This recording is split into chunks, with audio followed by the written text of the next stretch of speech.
नमस्कार, प्रादेशिक खबरों में आपका स्वागत है और मैं हूं आपके साथ तनु मलिक और आप देख रहे हैं लाइव एक्सप्रेस।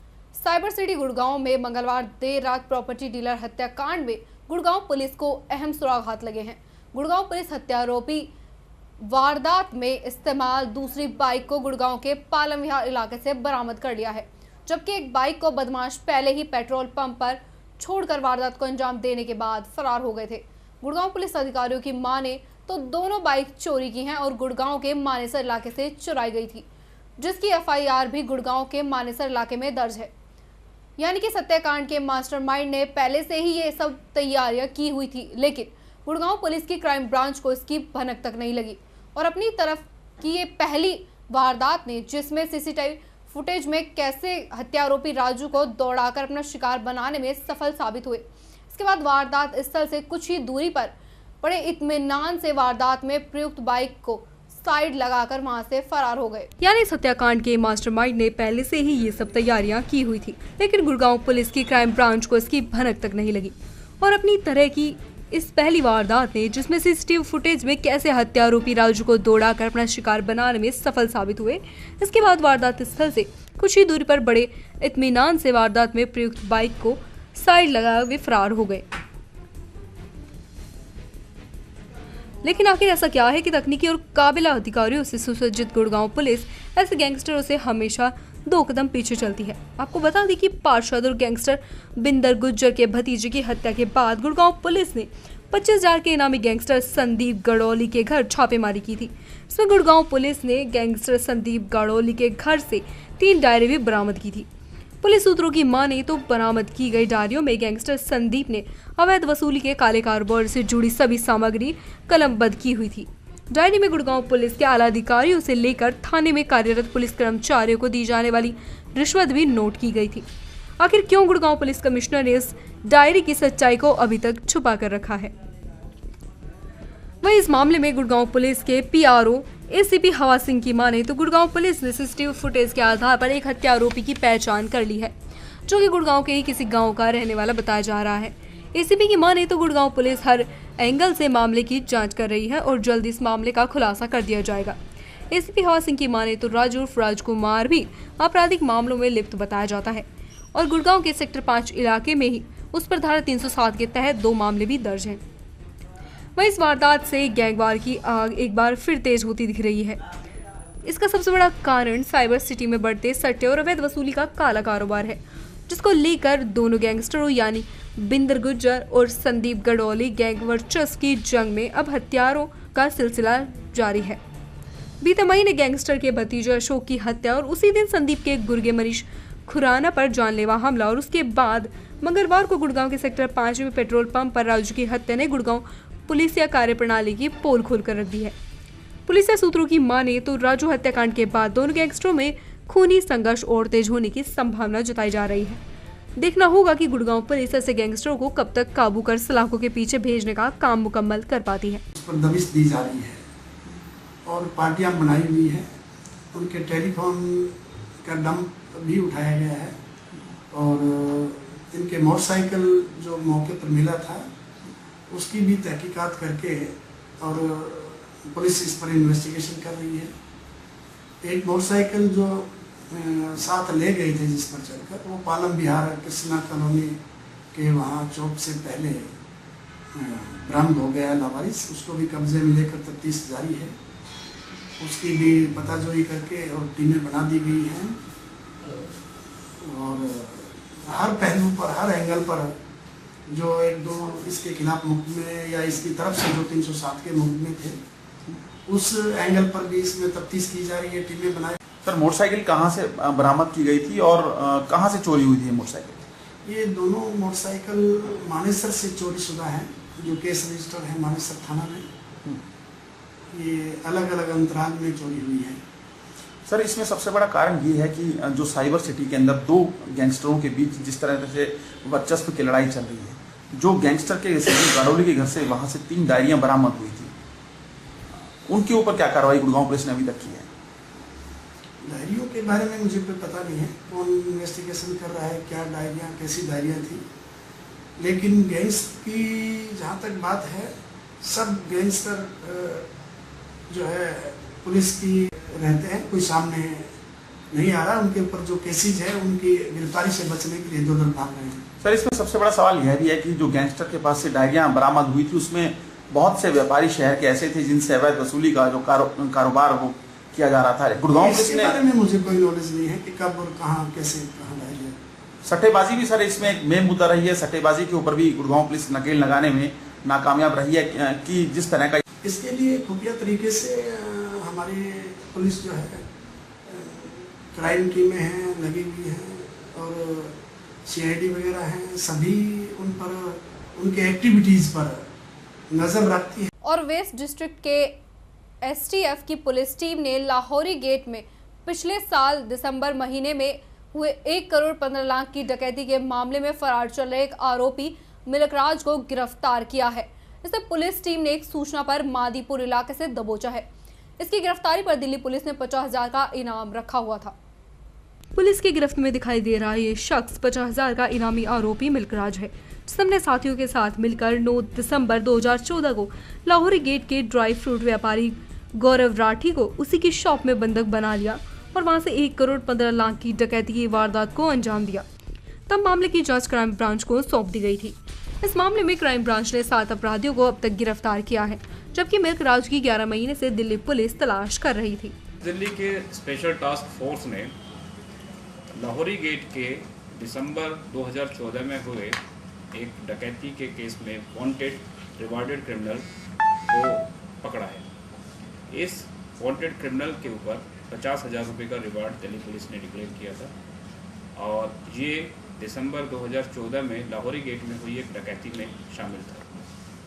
ये डकैती एक किराना शॉप के मालिक के यहाँ पर हुई थी शॉप में और इसमें करीब 1 करोड़ 15 लाख रुपए की डकैती रौब किया गया था पैसा। ये जो शख्स है जिसको आज यहाँ पे अरेस्ट किया गया, इसका नाम मिलकराज है। ये रहने वाला नवनगरी का और इस डकैती में इसका एक्टिव पार्टिसिपेशन था। ऑलरेडी इस डकैती के 7 मुलजिमों को क्राइम ब्रांच पहले अरेस्ट कर चुकी थी, परंतु ये काफ़ी दिनों से पुलिस को बच्चा दे रहा था। फाइनली STF ने इसको पकड़ लिया। सर, कहाँ से पकड़ा गया और कैसे? ये इंफॉर्मेशन बेस्ड था। हमारे जो स्टाफ है STF उसने कुछ इन्फॉर्मेशन मिली थी और मादीपुर के इलाके में इसकी पोजीशन पाई गई। सर, प्रोफाइल क्या है इसका?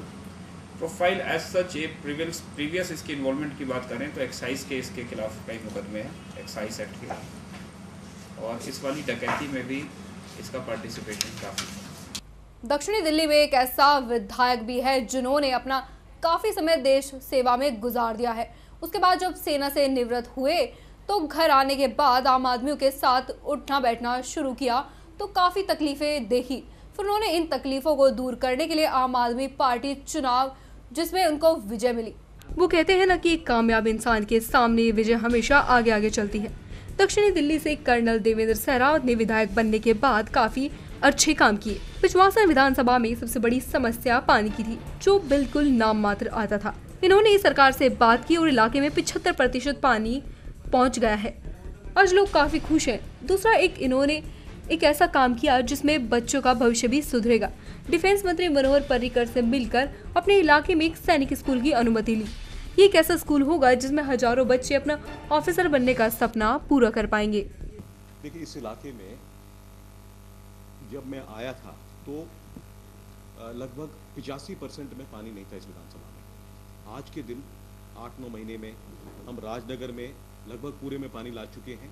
जो इलाके बचे हुए हैं उनमें टेंडरिंग हो रही है और अगले 1.5 महीने में एक घर में जो है राजनगर में पानी आएगा। बागडोला में, साबाद गांव में, इन दोनों गांव में पाइपलाइन 15 साल से बिछी हुई थी लेकिन पानी नहीं आता था, वहाँ भी पानी आ गया। खूबसूरत बांडोली भरतल में 1.5 महीने में और पानी आ जाएगा, उसकी टेंडरिंग चल रही है। महिपालपुर में पानी की कमी थी, वो पानी हैदरपुर प्लांट से लाने की योजना, NHAI से रोड कटिंग की योजना चल रही है और 2 महीने 2.5 महीने में महिपालपुर, रंगपुरी, बसंतपुर एंक्लेव, रंगपुरी पहाड़ी और जो है नांगल देवत गांव, इन सब में पूरे में पानी आ जाएगा। तो लगभग 75% विधानसभा में पानी जो है की मूल सुविधा हम 9 महीने के अंदर जो है कर। शामली जनपद के कांदला थाना क्षेत्र के गांव में घर से खेत पर जा रही छात्रा के साथ गांव के ही 3 छात्रों ने हथियारों के बल पर अपहरण कर गैंगरेप की घटना को अंजाम दिया। पीड़ित परिजनों ने थाने में पुलिस को गैंगरेप की शिकायत दर्ज कराई। वहीं पुलिस ने पीड़िता को डॉक्टरी परीक्षण के लिए भेजकर आरोपी की तलाश शुरू कर दी है। जनपद में छात्राओं का अब घर से बाहर निकलना मुश्किल हो गया है। जहाँ बीते जनपद में कई महिला और नाबालिग लड़कियों के साथ रेप की घटना सामने आई है, वहीं एक बार फिर से जनपद के कांदला थाना क्षेत्र के गड़ी दौलत गांव में अपने घर से खेत की दिशा में शौच के लिए जाते एक नाबालिग छात्रा को ही गांव के ही 3 छात्रों ने अपहरण कर उसके साथ गैंगरेप की घटना को अंजाम दिया। घटना के बाद से जहां पीड़ित परिजनों में दहशत का माहौल है, वहीं पीड़ित नाबालिग छात्रा के पिता ने कांदला थाना में गाँव के 2 युवकों के नाम दर्ज और एक अज्ञात के खिलाफ गैंगरेप की रिपोर्ट दर्ज कराई है। वहीं पुलिस ने पीड़ित छात्रा को मेडिकल के लिए भेज दिया है। नाबालिग छात्रा के साथ हुई अपहरण के बाद गैंगरेप की घटना के बाद दहशत का माहौल बना हुआ है। उधर स्टूडेंट के अपहरण के बाद गैंगरेप की घटना के बारे में अपर पुलिस अधीक्षक का कहना है कि छात्रा से अपहरण के बाद हुई गैंगरेप की घटना हुई है, जिसमें मामला दर्ज कर कानूनी कार्यवाही की जा रही है। वहीं दोनों एक ही गाँव के हैं और पढ़ने वाले छात्र छात्रा है। मैं अपने खेत गई थी चेरी लेने के लिए जी। मेरी मम्मी की तबीयत खराब हो रही थी, ये कांदला आई हुई थी, तो मैं छोटे भाई को बोल के गई थी कि खेत आ जाइए जी। और जैसे मैं अपने खेत में चरी काटने लगी तो मेरे 2 गांव के लड़के पीछे से आगे मेरे साथ में छेड़खानी करने लगे। फिर मेरा मुंह दबोच कर तो मुझे पता नहीं फिर बहुत दूर ले गए जी। फिर जैसा वहाँ पर कोई नहीं था, जिसमें जो मैं चिल्लाती तो उन्हें मेरे सर पर बंदूक रखी हुई थी। वो क्या पूरा मामला है? कांगला थाना के अंतर्गत एक बालिका से दुराचार की घटना प्रकाश में आई है। गांव के 3 लड़कों द्वारा घटना पारित की गई है। इस संबंध में थाने पे अभियोग पंजीकृत कर दी गई, मेडिकल के लिए भेज दिया गया। सर, क्या आरोपी स्टूडेंट ही है? हाँ, ये सभी एक ही क्लास के स्टूडेंट हैं। इसमें से गिरफ्तारी सुनिश्चित की जाएगी। गुजरात के बनासकांठा जिले के तहसील अमीरगढ़ में आरआर विद्यालय में मारवाड़ी समाज सम्मेलन आयोजित किया गया। अमीरगढ़ में वर्षों से चली आ रही परंपरा के हिसाब से हर बार दीपावली पर नया साल की बधाई और शुभकामना और एक दूसरे से सभी समाज वाले मिलकर सामाजिक काम से और सबसे मिलने का मौका मिलता है और अपने कारोबार की बात करते हैं और सभी खुशी की बातें करते हैं और ये सम्मेलन साल में एक बार होता है। फरीदाबाद में बीती रात 2 मासूम बच्चों की जान लेने वाले कार चालक को उसकी गाड़ी समेत पुलिस ने गिरफ्तार कर लिया है। पुलिस को मौके पर गाड़ी के टूटे हुए कांच बरामद हुए थे, जिसमें गाड़ी का साइड मिरर गिरा हुआ था। पुलिस ने इस मिरर के आधार पर तमाम एजेंसियों पर जाकर पूछताछ की, जिसके पश्चात पुलिस को एक एजेंसी पर यह गाड़ी मिल गई, जिसे गाड़ी मालिक ने रिपेयर के लिए वहां छोड़ा था। जब गाड़ी का मिरर उससे मैच किया गया, जिसके पश्चात आरोपी गिरफ्तारी की गई। पुलिस की गिरफ्त में दिखाई दे रहा ये वही शख्स है जिसने शराब के नशे में धुत होकर 2 घरों के मासूम चिरागों को हमेशा हमेशा के लिए बुझा दिया, जिसे पुलिस ने मौके पर मिले साइड मिरर के आधार पर आखिरकार उस वक्त गिरफ्तार कर लिया जब वो अपनी गाड़ी रिपेयर करवाने के लिए एजेंसी पर गया। पूछताछ करते करते पुलिस भी इस एजेंसी पर पहुंची, जहां पुलिस को आरोपी और उसकी गाड़ी मिल गई। पुलिस ने उसे हिरासत में लेकर पूछताछ की तो उसने सच उगल दिया। फिलहाल पुलिस ने आरोपी का मेडिकल करवाकर आगे की कार्रवाई शुरू कर दी है। घटना के मात्र कुछ ही घंटे में ये पुलिस की बड़ी कामयाबी मानी जा रही है, क्योंकि पुलिस अंधेरे में सुई ढूंढने का काम कर रही थी। पुलिस ने धारा 304 के तहत आरोपी के खिलाफ मामला दर्ज कर लिया है। गौरतलब है कि इस पूरे हादसे में 6 घायलों के अलावा 2 मासूम बच्चों की मौत हो गई थी। पुलिस की माने तो आरोपी फरीदाबाद के ही स्थानीय गांव का रहने वाला है और उसे भली भांति ज्ञात था कि जिस रोड पर वो गाड़ी चला रहा है उससे कुछ दूरी पर खतरनाक मोड़ है। लेकिन आरोपी शराब के नशे में इस कदर धुत था कि उसने गाड़ी की रफ्तार कम नहीं की और लापरवाही से वाहन चलाने के कारण उसने 2 बच्चों की जान ले ली, वहीं 6 लोगों को बुरी तरह से घायल कर दिया। वहीं आरोपी की माने तो उसका कहना है कि उससे गाड़ी अनियंत्रित हो गई, जिसके चलते यह हादसा हुआ। लेकिन हादसा अधिक शराब पीने की वजह से बताया जा रहा है। हादसा चाहे जिस कदर भी हुआ हो, लेकिन इस हादसे में 2 घरों के चिरागों को हमेशा हमेशा के लिए बुझा दिया गया। निरंजन, कितनी ड्रिंक कर रखी थी आपने? 2 दिन पहले। कैसे एक्सीडेंट हुआ, आप बताइए। मोड़ था जी, वैसे होगी एकदम अनबैलेंस है। अनबैलेंस होगी। अनबैलेंस की तो गाड़ी नहीं दिख रही है, एकदम बिल्कुल डिवाइडर है, फुटपाथ है, उस पर बच्चों को कुचला है। आपको ये नहीं दया है कि वहाँ इतने लोग थे, इतनी तेज रफ्तार से आपने गाड़ी चलाई है जिसमें 2 मासूम बच्चों की जिंदगी चली गई, 6 लोग इंजर्ड हैं।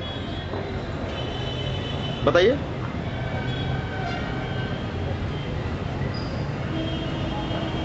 चलो, ये जब एक्सीडेंट के बाद आप कहाँ चले गए थे?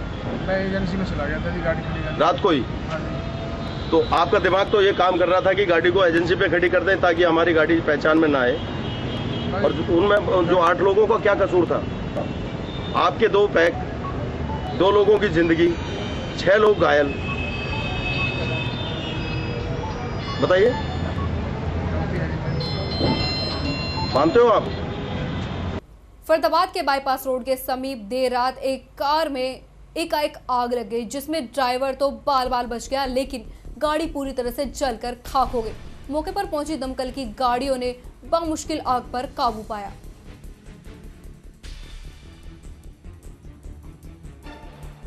क्या हुआ है? ये गाड़ी जली है? भाई गाड़ी चल रही थी, चलते चलते पेट्रोल महक से आई, महक आती, मैंने गाड़ी साइड लगाते हल्का विस्फोट हुआ इसमें। फिर नहीं देखा, मैं गाड़ी में कुछ, मैंने बच्चे निकाले मैंने बाहर। कौन कौन थे, कहाँ जा रहे थे? भाई मैं था, मेरी वाइफ थी, 2 बच्चे मेरे, भाभी थी मेरे साथ बड़ी, और 2 बच्चे उनके, 4 बच्चे हैं, 2 वाइफ, 2 लेडीज हैं। कहाँ से आ रहे थे? कहाँ जा रहे थे? तिगांव के पास भैंसवाड़ी गाँव है, यहाँ पे आ रहे थे। अच्छा, कहाँ से आए थे तुम? दिल्ली छतरपुर के पास है, फतेहपुर गाँव। क्या हुआ, कैसे हुआ ये? भाई बताया भी, चलती बार गाड़ी में पेट्रोल महक आई, विस्फोट सा हुआ, मैंने बच्चे निकाल बाहर एकदम आग लगा। अच्छा, गाड़ी फायर ब्रिगेड कितने देर में पहुंची है? कैसे, क्या, किसको सूचना? भाई कुछ पता नहीं, टाइम का पता नहीं चला भाई, सीधी बात 15-20 मिनट कम से कम लगे, इतने तो आधा घंटा 15 मिनट तक लगा था। प्रादेशिक खबरों में फिलहाल इतना ही। बाकी तमाम खबरों के लिए आप देखते रहिए लाइव एक्सप्रेस। नमस्कार।